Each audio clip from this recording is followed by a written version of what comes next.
Là, on va faire un état des lieux peut-être avec vous, Bastien Millot, puisque vous Bel vous état des lieux. intéressez aux relations qu'entretiennent les personnalités politiques et les journalistes. Eh oui, Jean-Marc, entre eux, il y a de temps en temps un mélange des genres qui parfois dérange à force de fréquenter des politiques.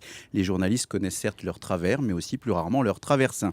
Et après leur avoir posé quelques questions mordantes, ils mordent parfois le même oreiller. Bref, même si les politiques essaient de les embobiner, il arrive que les deux finissent par former un beau binôme. On se souvient par exemple de Christine Ockrent, la reine du 20h, et de Bernard Kouchner, le French Doctor. Pendant qu'ils portaient des sacs de riz, elle nous donnait du grain à moudre. Il y a aussi évidemment le couple Strauss-Kahn-Sinclair, l'icône de 7 sur 7 et l'adepte des 5 à 7. Certains disent que grâce à son réseau d'amis, Sinclair a protégé sa moitié. C'est vrai que Claire Chazal n'a pas fait de zèle avec DSK. Quand elle voyait qu'il ne répondait pas, la journaliste se contentait des mimiques de Dominique. C'est souvent quand un homme politique obtient un ministère que sa conjointe journaliste doit faire mine de se taire.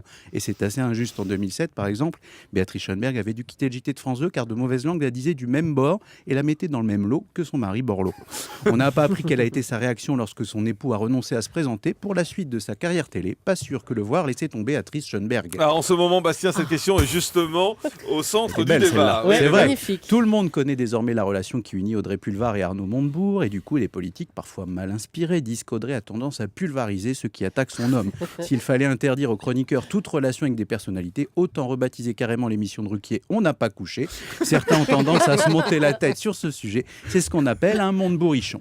Récemment, on a aussi parlé d'espionnage envers Valérie Trierweiler, la compagne de François Hollande. La rumeur a fait peur aux Hollandais, mais aussi aux Landerneaux. Visiblement, dans les moments de veillée d'armes, certains ont envie de surveiller les dames. Bref, on peut parfois reprocher aux politiques leur cupidité, mais ne leur reprochons pas Cupidon. De même, côté journaliste, ce n'est pas forcément parce qu'on vit avec un pro de la palabre qu'on n'est pas libre. Ce serait quand même un peu excessif d'avoir à demander à tous les journalistes de calmer leurs élans envers les élus. Merci beaucoup, Bastien Millot.